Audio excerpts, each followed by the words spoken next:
자, 춘향전 봅시다. 춘향전은 판소리 문체의 노래가 됩니다. 앞을 보세요. 춘향전은 이 근원설화가 있어요. 근원설화. 그러니까 설화라는 것은 우리가 뭐라 하냐면 옛날 이야기입니다. 옛날 이야기. 알겠죠? 옛날 이야기들이 모여서 뭐가 됐냐면 판소리 사설. 판소리가 된 거예요. 판소리. 판소리가 되고 요것이 좀 더 변해서 요걸 바탕으로 소설적 기법이 섞여서 판소리계 소설이를 하고 그 다음에 근대화에 되면 어떤 신소설로 새롭게 만들어지게 되는데 이 근원설화를 꼭 알아둬야 됩니다. 알겠습니까? 많이 출제됩니다. 객관식으로든 많이 출제되니까 알아둬야 돼요. 첫 번째는 관탈 민녀설화. 관에서 민간인 여자를 뭐합니까? 탈취한다는 뜻이에요. 여기 보면 춘향이한테 뭐라고 이야기하면 수청 눌러라고 이야기하잖아요. 강제로. 그래서 관털 민녀설화. 그 다음 끝까지 사랑하는 남자를 뭐하는 겁니까? 기다리고 있으니까 열려라 하죠.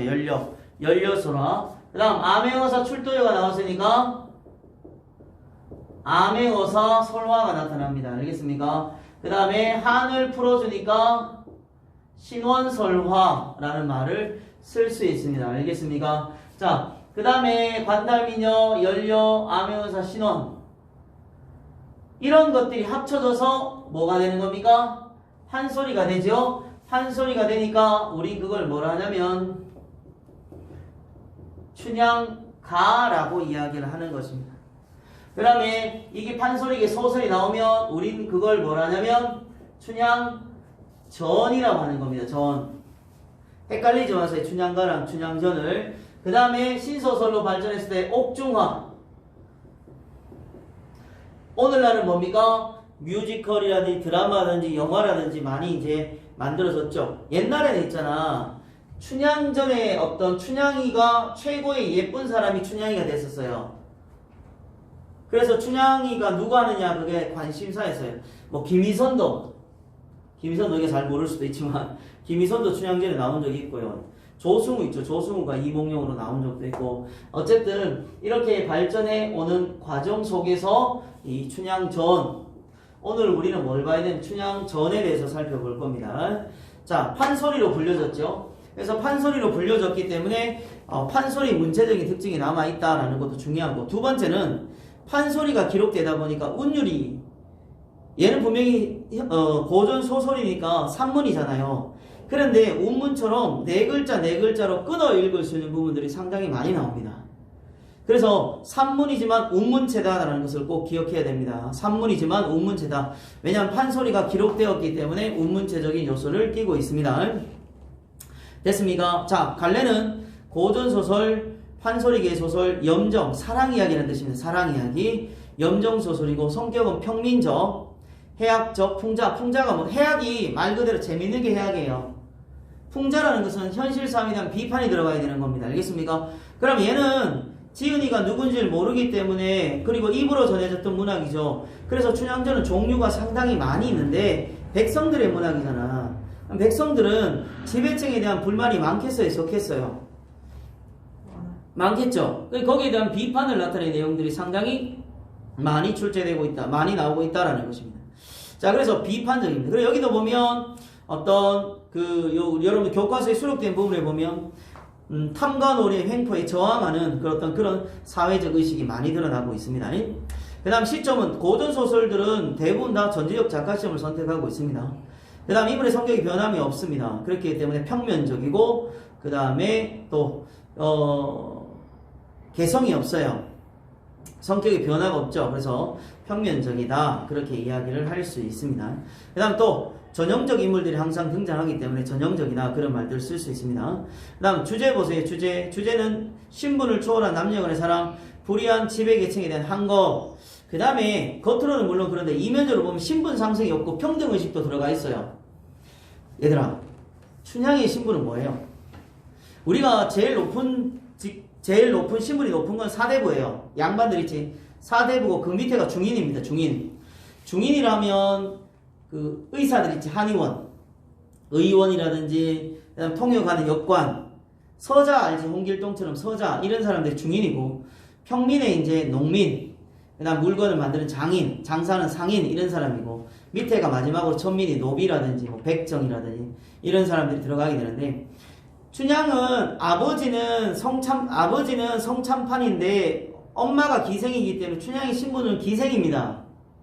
기생은 아니지만 천민입니다. 알겠죠? 그런데 이몽룡의 부인이 되었어요. 마지막에 소설 뒷부분에 보면 정절을 잘 지켰다고 해서 정열 부인의 봉해입니다. 임금이 직접. 그러면 양반으로서 인정을 받는 거예요. 사대부로서. 근데 이제 천민 신분인데 그렇게 인정을 받았으니까 신분 상승의 욕구가 반영되어 있다고 볼 수 있는 거죠. 이해되겠습니까? 자, 춘향전 그런 내용으로 이루어지고 판소리 영향으로 여러분들 운문체가 섞여 있다는 거 꼭 기억하세요. 그 다음 해학성이 뚜렷하게 형성화 되어 있고요. 남녀 간의 사랑 이면에는 인간 평등 사상이 드러나고 있다는 거 꼭 기억해야 되겠습니다. 그 다음 언어유의라는 것을 꼭 알아둬야 돼요. 여기서는 언어유의가 되게 많이 사용되고 있어요. 그래서 언어유의 찾는 거, 그 다음에 언어유의 예를 들어서 다른 예에서 언어유의 찾는 거 시험 문제 출제될 확률이 아주 높습니다. 또 시험에 출제될 확률이 높은 게 뭐냐면 편집자적 논평이라는 거예요. 편집자가 서술자가 중간에 들어와서 어떤 자신의 생각을 평가해버리는 겁니다. 그 상황에 대해서. 알겠지? 그게 5개 이상 나온다 얘들아. 그러면 알맞지 않은 것은 해가지고 편집자 논평이 아닌 거 찾는 문제 시험에 이거는 100% 출제돼야 돼. 100% 출제되니까 여러분들이 교과서에서 편집자의 논평이 나타나는 부분은 반드시 확인해 줘야 된다라는 것입니다. 알겠습니까? 그 다음 이몽룡의 시가 나와요. 이몽룡의 시가 그 변사또의 생일날 이몽룡이 시를 쓰거든요. 그 시의 내용은 탕관에 대해서 풍자는 내용이에요. 그럼 우리 시조 중에서 있잖아 얘들아. 풍자는 시조들 있잖아. 두톱이 파리를 물고 두어미에 치달아 앉아 건너산 바라보니 백성들이 벌쳐대 검정로가 뛰어내려서 뭐 다리가 부러졌다. 아유 내가 피멍들어서 뭐 죽을 뻔했구나. 뭐 이런 내용이 나오잖아요. 그죠? 그런 탕관오리를 비판하는 거. 정지영의 고시라는 것도 있고요. 그 다음에 뭐 그 산민이라는 작품도 있고 사리화라는 작품도 있고요.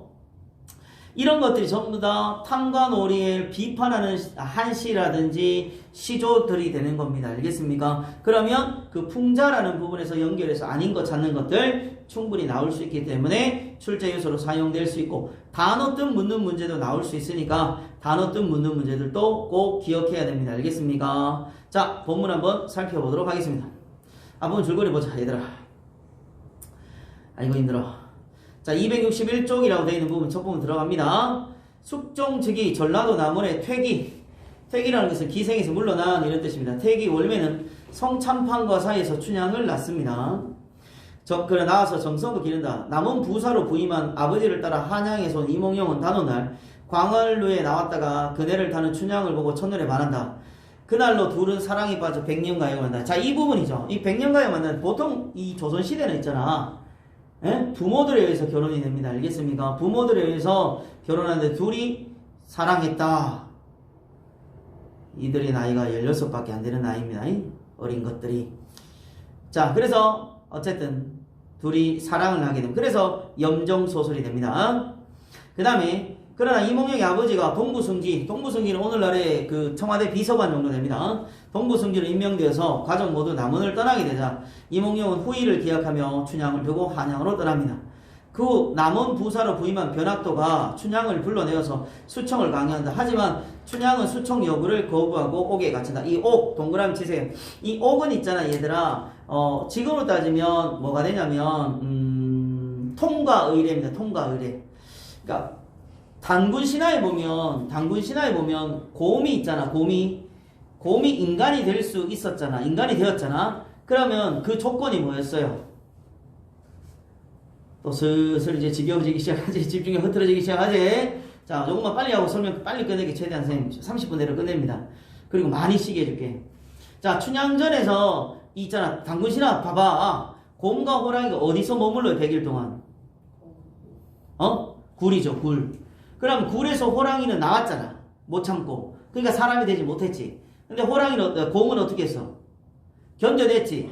그러니까 인간이 됐잖아. 춘향이도 이 옥에서 만일에 옥에 갇혔을 때 힘들어가지고 저 수청 들게요 했으면 춘향이는 그렇게 되지 못했겠지. 그러니까 이런 것들이 바로 통과의례입니다. 그래서 문학시험에서 어떤 학교가 단군 신화 있잖아요. 단군 신화하고 연결해서 그 굴의 역할하고 옥의 역할 묻는 문제가 출제된 적도 있어요. 지금은 잘 출제 안 되지만 어쨌든. 자, 그 다음 그런 겁니다. 그래서 통과 의례입니다. 네덜란드 우리가 번지 점프가 생긴 이유가 이거잖아요. 번지 점프가 네덜란드 그 뉴질랜드 네덜란드가 아니지 뉴질랜드 그 마오리족들 보면 성년식 해요. 나무에 있잖아 줄기 매달고 있잖아 절벽에서 뛰어내리게 해가지고 뛰어내리면 성인이 되고 뛰어내리지 못하면 성인이 못 되는 겁니다. 거기서 나온 게 번지 점프예요. 얼마나 무섭겠냐. 솔직히 그게 막 끊어질지도 모르는 거고 그리고 걔는 탄력성이 없잖아. 번지 점프를 하면 올라가기로 하지만 그건 푹 떨어지는 거예요. 그냥 그렇기 때문에 그런 어떤 식에서 시작이 된 겁니다. 자, 어쨌든 그런 뭐 의미도 있다. 그렇게 시험 나온 적도 있다라는 것입니다. 한편 한양으로 올라갔던 이몽룡은 전라도 어사가 되어서 남원으로 내려오는 길에 농부들에게 남원의 변사또가 가혹한 정치를 일삼고 있다는 사실과 춘향이 옥에 갇혔다는 소식을 듣습니다. 자, 그러고 거린의 행색으로 월매와 춘향을 만나는데 춘향은 내일 죽게 될 자신의 처지보다 이몽룡을 걱정하는 월매에게 이몽룡을 부탁합니다. 얼마나 그러니까 여기서 여러분들 이 천재박 교과서에는 옥에 갇혀 있는 부분이 사라졌는데 다른 교과서에는 그 부분이 실려져 있는 학교가 있습니다. 그러니까 춘향이가 갇혀 있으면 이몽룡이가 거지 행세를 하잖아요, 그죠? 자기가 이제 암행어사라는 것을 밝히지 않으려고 거지 행세가 되옵니다. 춘향이한테까지도 뭡니까 자신이 암행어사란 말을 하지 않습니다. 근데 그 옷을 보니까 너저분하고 지저분하고 모양이 행색이 거지와 같으니까. 우리 같으면 어떻게 했겠습니까? 원망했겠죠? 내가 너 때문에 평생을 이렇게 내가 참고 견뎠는데 이게 뭐 하는 짓이야? 하면서 왜 나를 이렇게 하느냐 원망을 했겠죠. 근데 춘향이는 반대입니다. 엄마한테 부탁합니다. 자기 옷 있잖아. 비단 옷이잖아. 비단이니까 이런 거 팔고 장롱 이런 거 팔아가지고 우리 서방님 옷도 좀 사주고 잘 대접해 달라고 부탁하는 모습이 나옵니다. 알겠죠? 끝까지 이몽룡을 생각하는 춘향의 모습이 드러납니다. 자, 제시된 부분은 변사또가 생일잔치가 시작되는 장면부터 작품이 끝나는 데까지 있다. 자, 볼게요. 본문 들어갑니다. 가까운 읍의 수령들이 모여 운봉, 영장, 구례, 곡성, 순창, 옥과 진암 장수 원님이 차례대로 모여든다. 왼쪽에 행수, 군관, 오른쪽에 청령, 사령이 본관사또는 주인이 되어 한 곳에 한가운데 있어 하인을 불러 분부하되 관청을 불러 다담을 올려라. 육고자를 불러서 큰 소를 잡고 예방을 불러 악공을 대령하고 승발을 불러 천막을 대령하라. 사령을 불러서 자빈을 금하라. 자, 생일잔치인데 너무나도 뭐합니까? 거창하고 사치스러운 생일잔치가 나타나있죠. 그럼 백성들은 먹을 것이 없어서 힘들어하는데 사또는 자기 생일인데 이렇게 호화롭게 준비하는 거니까 탐관원의 면모를 부각시키는 것입니다. 그렇죠? 탐관원의 면모를 부각시키는 것입니다. 묘사가 나타나 있고요. 그 다음 페이지 봅시다. 이렇듯 요란할째 온갖 깃발이 사면육각 풍류소리 공중에 떠있고 붉은 옷은 넘겼다. 붉은 치마 입은 기생들은 흰 손 비단 치마를 높이 들어서 춤을 추고 지화자 둥둥실 하는 소리에 줄 거라. 별표 치세요. 어사의 마음이 심란하구나. 자, 누가 제시해주고 있습니까? 이몽룡이가 말하는 건 아니잖아요. 그죠? 서술자가 이몽룡이 마음을 대신해서 직접적으로 전달해주고 그러니까 이런 게 바로 편집자적 논평이 된다는 거예요. 알겠습니까? 그래서 이몽룡의 마음을 서술자가 개입해서 전달하고 있기 때문에 편집자적 논평이 된다는 걸 꼭 기억해 놓기 바랍니다. 됐지? 여봐라 사령아 너희 사또께 여쭤라. 먼데 있는 거린이 여기서 거린은 누굽니까? 이몽룡이 되겠죠? 좋은 잔치를 왔으니 좋은 잔치는 아니죠. 좋은 잔치를 왔으니 술관지를 좀 얻어먹자 여쭤라. 저 사령의 거동 좀 보소. 이 판소리 문체적인 특징입니다. 우리 사또님이 거린을 여기서 사또라는 것은 변사또를 나타내고 거린은 이몽룡을 나타내는 겁니다. 그 말하였으니 어느 양반인지 모르나 그런 말 내지도 마오. 등을 밀쳐내니 자 별표 치세에 줄 거라. 어찌 아니 명관인가. 자 편집자는 논평과 반어법. 이름 난 관리는 아니잖아요. 그죠? 그러니까 반어법이고 편집자는 논평입니다. 운봉 영장이 그 거동을 보고는 본관사또에게 청하여 하는 말이 저 거린이 누가 되는 겁니까? 이몽룡이 되겠죠? 본관사또라는 것은 변사또를 나타내는 말이고 옛날에 A, B, C, D 좀 가르치는 바가 알맞지 않은 것은 뭐 같지 않은 것은 같은 것을 이렇게 문제 나온 적도 있어요. 자, 저 거리는 이목용을 나타낸다. 의관은 남루하나 양반은 후회인 듯하니 끝자리에 앉히고 술자리나 먹여 보냄이 어떠하뇨. 운봉영장은 그래도 어떻습니까? 어떤 베풀 줄 아는 사람이 되겠죠. 그죠? 그래서 뒤에 보면 운봉영장이 나중에는 뭐 잘 된다 이런 내용도 나옵니다. 봉간사토 하는 말이 운봉소견대여 하오마는 다음 넘기세요. 많은 하는 끝맛을 내뱉고 입맛이 사납다. 사납다는 것은 불쾌하다는 거죠. 이것도 편집자적 별표 치세요. 논평이 되는 것입니다. 그렇게 뭐 소견대여 하오마는 하면서 에이 짜증나. 왜 저런 걸 들여가지고 이렇게 말할 수 있는 거잖아. 그걸 이제 드러내는 겁니다. 어사또 속으로 오냐. 도적질은 내가 하마. 오라는 네가 받아라. 나중에 가만두지 않겠다. 이 말이죠. 운봉이 본부하여 저 양반 여기서 양반 누가 되는 겁니까? 여기서 이목용을 나타내는 것입니다. 알겠습니까? 양반은 이목용이 되겠죠? 저 양반을 듭시라 하여라. 어사또 들어가서 단정히 앉아 좌우를 살펴보니 당 위에 모든 수령이 다담상 앞에 놓여서 진양조가 높아가는데 어사또 상을 보니 어찌 통분하지 않으려 하리요. 자, 어찌 통분하지 않으려 이런 부분도 줄 거세요. 이것도 뭡니까? 누가 하는 말입니까? 이런 것들도 소설자의 개입 편전 논평이 될 수 있습니다. 그죠? 그 다음 모서리 떨어진 게상판에 당나무 젓가락 콩나물 깍두기 막걸리 한 사발 넣었다. 그러니까 뭐냐면 나머지 상에는 음식이 많은데 자기 상에는 깍두기와 콩나물 술 한 잔밖에 없다라는 거죠. 그래서 보잘것없는 상차림인 거예요. 상을 발길로 탁 치며 운봉에 자 요거 별표 칩시다. 시험에 잘 나옵니다. 줄 거라. 운봉에 갈비를 가리키며 갈비 한 대 먹어지고 그러니까 사람의 갈비랑 먹는 갈비는 다르잖아. 그치? 근데 발음은 똑같잖아. 그치? 그래서 이걸 우리는 언어 유희라고 이야기합니다. 앞을 봅니다. 언어 유희. 우리가 유희라는 것은 놀이라고 생각하면 돼요. 놀이, 뭐 장난. 그러니까 언어라는 것은 말이잖아요. 그러니까 말장난이라고 이렇게 보면 됩니다. 언어 유희라는 것은. 알겠지? 그러니까 우리가 언어 유희의 종류를 한번 잠깐 좀 보도록 하겠습니다. 언어 유희는 이렇게 첫 번째 뭐냐면 동음 이의어를 이용하는 거예요. 동음이 뭐냐면 소리는 같은데 의미가 다르다는 뜻입니다. 알겠습니까? 소리는 같은데 의미가 다른 거. 그래서 동음 이의어를 이용한 언어 유희가 있고 두 번째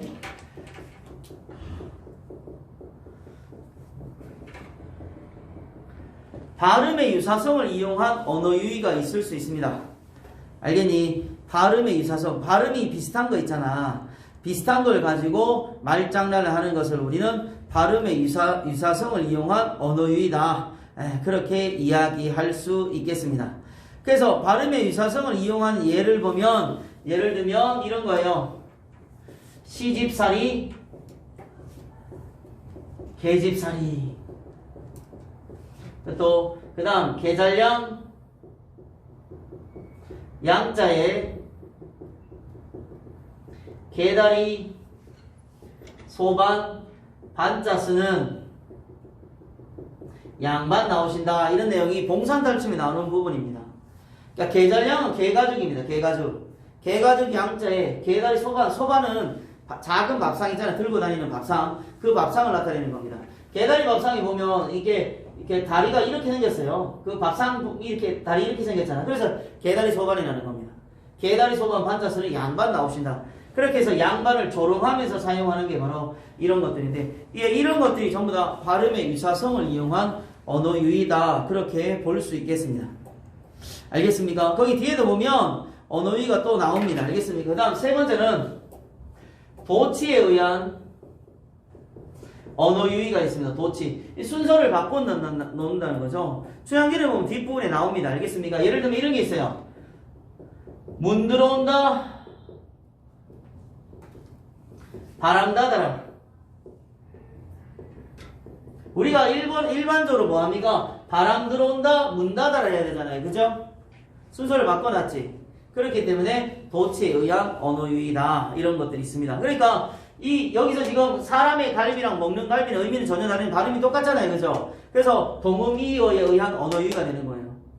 그러면 어렵게 내는 쌤들은 동음이어의 언어 유희 찾는 문제가 나올 수 있고 그 다음에 아니면 언어 유희가 아닌 거 4개는 언어 유희인데 1개는 언어 유희가 아닌 거 있잖아요. 그거 내는 부분들 일반적으로 시험 문제에 나오게 된다는 거죠. 알겠습니까? 얘는 출제 가능성이 상당히 어떻습니까? 높습니다. 알겠습니까? 알겠지? 높으니까 좀 잘 알아둘 필요가 있습니다. 됐죠? 언어위 꼭 알아두세요. 언어위 시험 문제 잘 나오니까 꼭 알아두기 바랍니다. 자, 계속해서 보면 그래서 나도 내 상이 이게 뭐냐 하면서 괜히 이제 뭡니까? 나도 갈비 한 대 먹고 싶다. 언어위 사용하고 있습니다. 그 다음 자, 다리도 잡수시오 하고 운봉이 하는 말이 이러한 잔치에 풍류로만 놀아서는 맛이 적으니 차운 시한수 지어보자. 자, 왜 갑자기 시를 짓냐면 분위기를 반전시키기 위한 겁니다. 첫째는. 두 번째는 뭐냐면 이몽룡을 쫓아내기 위한 거예요. 거지 행세를 했으니까 잘 배웠다고 생각하겠습니까? 못 배웠다고 생각하겠습니까? 못 배웠다고 생각할 수 있습니다. 알겠습니까? 그죠? 못 배웠다고 생각할 수 있기 때문에 뭡니까? 시지라고 하면 자기가 나갈 거라고 생각한 거죠. 그래서 분위기 반전을 위한 거였습니다. 그러니까 오히려 근데 봐보세요. 그 말이 옳다고 운봉이 글자를 내니 높을 고자 기름 고자. 그러니까 끝날 때 높을 고자로 끝나야 되고 기름 고자로 끝나야 된다는 거예요. 자, 그래서 두 자를 내어놓고 차례로 운을 달아서 시를 짓는다. 이때 어사또 하는 말이 거린이 어려서 시 한 시나 꽤 읽었는데 좋은 잔치니까 이것도 좋은 잔치 아니죠. 반어법이 됩니다. 알겠습니까? 좋은 잔치를 당해 술과 안주를 포식하고 반어법 거기 동그라미 쳐놓으세요. 반어법입니다. 그냥 가기 민망하니 시 한 수 지어보자 하면서 시를 짓습니다. 그 시의 내용 보세요. 그 다음 페이지 넘겨보세요. 자, 우리말로 해석해놨어요. 보세요. 금동의 아름다운 술은 1만 백성의 피요. 은유법이죠. 술 이꼬르 술은 피다. 옥소반의 아름다운 안주는 1만 백성의 기름이다. 그러니까 기름 고자로 끝난 거예요. 알겠습니까? 그 다음에 촛불 눈물 떨어지는 것은 백성의 눈물이고 노랫소리 높은 곳에 원망소리가 높더라. 높을 고자가 되겠죠. 그러니까 기름 고자와 높을 고자로 끝났으니까 끝을 잘 맺어졌죠. 자, 그래서 뭡니까? 탐과 놀이가 백성을 수탈하는 내용으로 시를 쓰게 된 거죠. 이런 것들이 풍자적이 되는 것입니다. 그지? 그래서 이 같은 풍자적인 것을 찾는 문제가 시험 문제에 많이 출제된다라는 것을 꼭 기억하기 바랍니다. 그 다음 이렇듯 시를 지었으되 본관사또는 몰라보고 운봉영장 글을 보며 속으로 앞불사 일이 났다. 자, 근데 중요한 거 보세요. 본관사또는 몰라봤어요. 얘는 있잖아요. 생각도 없는 애야. 무식한 애야. 근데 운봉은 난리 났다라는 거죠. 그러니까 운봉은 결국 뭐가 되는 겁니까? 눈치가 있는 사람이죠. 이렇게 백성을 세금이나 이런 걸 통해서 가혹하게 한다라는 한자성어가 바로 뭐냐면 가렴주구라는 게 있습니다. 알겠습니까? 가렴주구도 알아두세요. 가혹한 세금으로 백성을 괴롭힌다. 가렴주구의 내용이 남겨져 있죠. 자, 요 부분 잘 보세요. 요 부분도 이 춘향가 판소리가 소설이 되었던 어떤 소설들의 특징이에요. 보세요. 공방불로 돗자리 단소, 병방불로 영마단소, 관청색 불로 다담단소, 옥형방불로 죄인단소, 집사불로 형구단소, 그 다음 형방불로 장부단소, 사령불로 숙직단소, 단속 이런 것들이 똑같은 것들이 쭉 나오고 있죠. 자, 이런 걸 뭐랍니까? 확장적 문체라고 이야기를 합니다. 알겠습니까? 자, 확장적 열거를 통해서 문체가 확장되었다는 뜻이에요. 알겠습니까? 그래서 상황을 좀 더 흥미롭고 재미있게 표현하기 위해서 장면을 더 극대화시켜버린다는 거지. 장면의 극대화를 가져오게 되는 거죠. 그러니까 확장적 문체를 통해서 뭡니까? 생동감과 현실감을 느끼게 하고요. 알겠죠? 그렇게 해서 확장적 문체를 사용한다라는 것입니다. 알겠습니까? 꼭 알아두고 또 글자 수 보세요. 몇 글자로 끊어 읽을 수 있어요? 네 글자가 많이 나오죠. 네 글자 이렇게. 그지? 그러니까 네 글자는 우리가 시조나 이런 것들 고전 시가에서 보면 아까 우리 삼춘곡 이런 거 배웠잖아. 보면 3,4 이렇게 많잖아. 그죠? 여기서 보면 네 글자 끊어 읽게 만들었으니까 운문체적인 요소가 많이 드러난다라는 것입니다. 알겠습니까? 자, 그 다음 여보 운봉 어디를 다니시오? 소피 보고 들어오고 본관사또가 술중에서 하는 말이 춘향이를 급히 올려라. 이때 어사또 부하들과 내통한다. 서리를 보고 눈길을 주니 서리 중반 고동 욕절 뭐 이렇다라는 겁니다. 그 다음 페이지 넘겨봅시다. 세 번째 줄 볼게요. 암행어사 출도요. 반전입니다. 반전. 알겠습니까? 반전이라 반전 동그라미 치세요. 반전. 반전 명사 출도야 외치는 소리에 강산이 무너져 내리고 뒤집히는 듯 초목금수인들 안이 떨려. 편집자에 논평 별표 쳐놓으세요. 그 다음 과장법입니다. 외치는 소리에 강산이 무너질 수는 없잖아. 네, 무너지고 천지가 뒤집혔으니까 뭐가 되는 겁니까? 과장법이 되는 것입니다. 자, 남문에서 출도야, 북문에서 출도야, 동서문 출도 소리 청천에 진동하고 모든 아전들 들라 외치는 소리에 육방이 넋으리로 공영이여 등체를 후다닥 애고 죽겠다. 공방이 자리를 들고 들어오매 안 하겠다던 공방을 하라더니 불 속에 뛰어들어 등체를 후다닥 애고 박 터졌네. 뭐 이런 것들은 지금 문장의 길이를 상당히 짧게 해놨잖아요. 그죠? 짧게 해놓은 이유는 뭐냐면 급박한 상황을 보여주기 위한 것입니다. 알겠습니까? 그래서 급박해 긴장감을 조성시키는 거고, 그 다음 옆에 밑에 줄 보세요. 이런 것들이 전부 다 이런 것들도 보면 이제 확장적 문체로서의 모습이 드러나는데 자수별감 넋을 읽고 이방 후방 혼쭐하고 분전해 모든 수령 도망을 고동주소. 자, 이런 것도 해악성입니다. 인계 읽고 강정 들고 네 글자씩이지. 병구 읽고 송편 들고 탄건 읽고 용수 쓰고 갓 읽고 소반 쓰고 이렇게 끊어 읽을 수 있게 만들어 놨잖아요. 그지? 그러니까 이런 것들을 통해서 운율적인 측면도 드러나고요. 또 도망가는 장면을 해학적으로 제시하고 있습니다. 희화화라죠. 희화화. 우스꽝스럽게 만들어 놓은 겁니다. 알겠습니까? 희화화하고 있다라는 것을 알 수 있겠죠. 자, 넘겨보세요. 검은고 소리 깨지는 것이 북과 장구라. 봉간사또 똥을 싸고 멍석 구멍 쇠양지 눈 뜨고 이런 것들을 희화화 적어놓으세요. 희화화. 우스꽝스럽게 만드는 것을 희화화랍니다. 알겠습니까? 희화화. 자, 여기서 그 다음 별표 쳐라. 추워라. 문 들어온다. 바람 나더라. 물 마르다. 목 들여라. 이런 것들이 뭐가 되는 거야? 언어 유의. 도치의 언어 유의다. 알겠지? 꼭 알아두세요. 도치에 의한 언어 유의입니다. 관청색은 상을 읽고 문짝을 읽고 내다르니 서리 역절 달려들어 후다닥 애고 나주고. 이때 어사또 분부하에 이고을은 대감이, 여기서 이몽룡의 아버지입니다. 대감이 좌정하시던 이를 보시던 고리라 잡소리를 금하고 객사를 옮겨라. 다음 페이지 넘깁니다. 자리에 앉은 후에 봉간사또는 봉고파직이라. 봉고파직이요 서대문에 방을 붙이고 사대문에 방을 붙이고 옥형리를 불러 형과되 이 골에 갇힌 죄수를 다 올려라. 호령하니 죄인을 올린다. 다 각각 죄를 물은 후에 죄가 없는 자를 풀어주게 줄세. 적의 집은 무엇인고? 자, 알고 있는데도 일부러 적의 집은 무엇인가라고 합니다. 적의 집은 무엇인고? 형리 여쭈되 기생 월매의 딸이온데 관청에 포악한 죄를 옥중에 이삼나이다. 무슨 죄인고? 형리 아래되 봉간사또 수청을 들라고 불렀는데 수절이 정절 이런 것도 언어유예요. 그러니까 절이라는 글자가 반복적으로 의도적으로 나오게 만들어 놓은 거예요. 알겠지? 이것도 언어유입니다. 음의 유사성. 수절이 정절이라 수청을 아니 들라 하고 사또에게 악을 쓰며 달려든 춘향이로소이다. 어사또 분부하되 너 같은 년이 수절한다고 관장에게 포악하였으니 살기를 바랬으냐? 죽어 마땅하되 내 수청도 거역할까? 춘향이 기가 막혀. 자, 나쁜 놈이죠 이몽룡이. 그지? 춘향이를 지금 시험하게 한 거.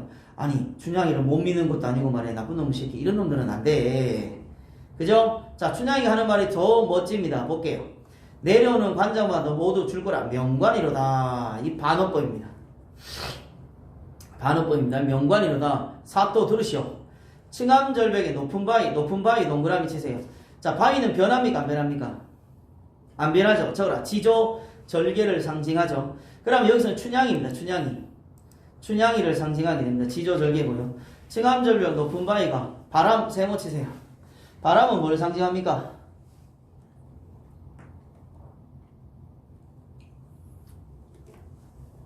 실현고난을 상징하죠. 그죠? 실현고난. 그러니까 이걸 뭐예요? 변사또 횡포나 이런 것들 있죠? 바람 불며 무너지며 청송록주 푸른 나무 동그라미 쳐라. 푸른 나무 얘들도 뭡니까? 소나무, 대나무 이런 것들은 어때? 사군자에 속하기도 하고 변하지 않는 것들이니까 지조절개를 상징합니다. 푸른 나무가 눈 세모 쳐라.